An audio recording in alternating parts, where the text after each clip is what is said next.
Hello students. अब हमारा अगला टॉपिक है त्रिदोष सिद्धांत।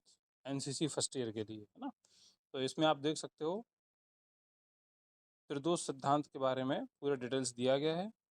इससे संबंधित जो क्वेश्चन आएगा वो आएगा कि त्रिदोष सिद्धांत क्या है, उसके प्रकार, उसके कार्य एवं त्रिदोष सिद्धांत का आहार नियोजन में क्या रोल या भूमिका है। तो सबसे पहले हम लिखेंगे कि त्रिदोष सिद्धांत है क्या। आप सबने सुन रखा होगा कफ पित्त वात के बारे में सुना होगा आयुर्वेद में। ये आयुर्वेद वाले जो भी आयुर्वेद आचार्य होते हैं इनको बहुत ही महत्व देते हैं और इन्हीं के आधार पर ही आयुर्वेद में व्यक्ति जो बीमार व्यक्ति होता है उसका उपचार किया जाता है। सबसे पहले हम देखेंगे त्रिदोष सिद्धांत क्या है। ये देखिए त्रिदोष सिद्धांत, ये डेफिनेशन है पूरी, है ना। त्रिदोष सिद्धांत आयुर्वेद का मूल सिद्धांत है ना, जिसमें शरीर के संतुलन को तीन प्रमुख दोषों वात पित्त और कफ पर आधारित माना गया है। हमारा शरीर का जो संतुलन है इन तीन दोषों पर निर्भर करता है।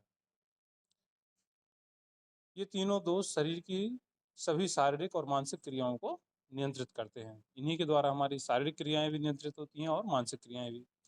और जब ये संतुलित होते हैं तो हमारा स्वास्थ्य बना रहता है, लेकिन जब ये असंतुलित होते हैं तो हमें बीमारी उत्पन्न हो जाती है। अब हम एक एक दोष के डिटेल देखेंगे। सबसे पहले वात दोष। वात मतलब वायु, है ना। तो ये वायु मतलब एयर और आकाश, इन दो तत्वों से मिलकर बनी हुई एक प्रकार की ऊर्जा है। इसके काम क्या है? जैसे वायु गतिशील होती है, इसके जो कार्य हैं वो शरीर को गति देना।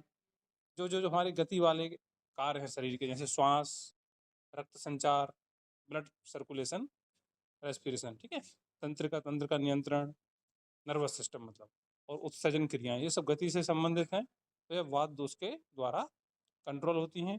और असंतुलन के लक्षण, जब हमारा वात दोष असंतुलित होता है तो चिंता, अनिद्रा, सूखापन, कब्ज।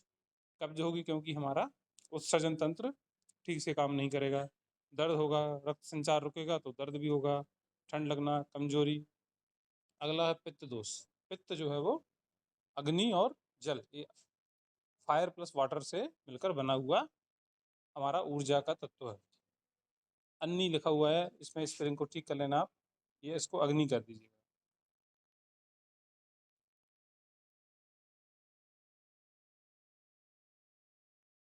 अग्नि, ठीक है, इस तरह से।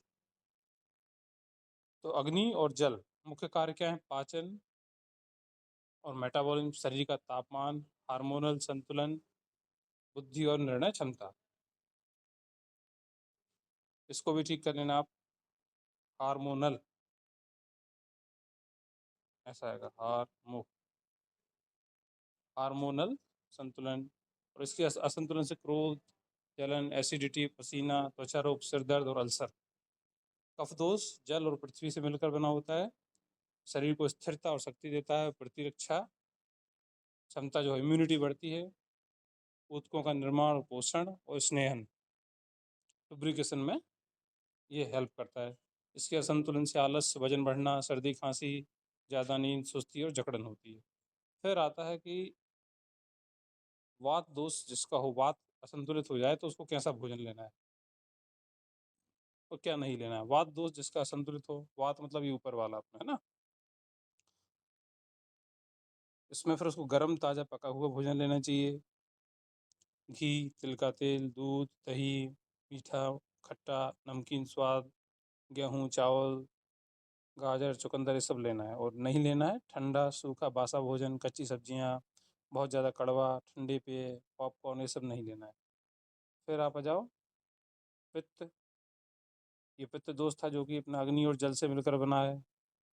पित्त मतलब एक प्रकार से लिवर, जो अग्नि है हमारी पाचन वाली अग्नि है वो कमजोर हो गई है। तो हमें कैसा भोजन लेना पड़ेगा?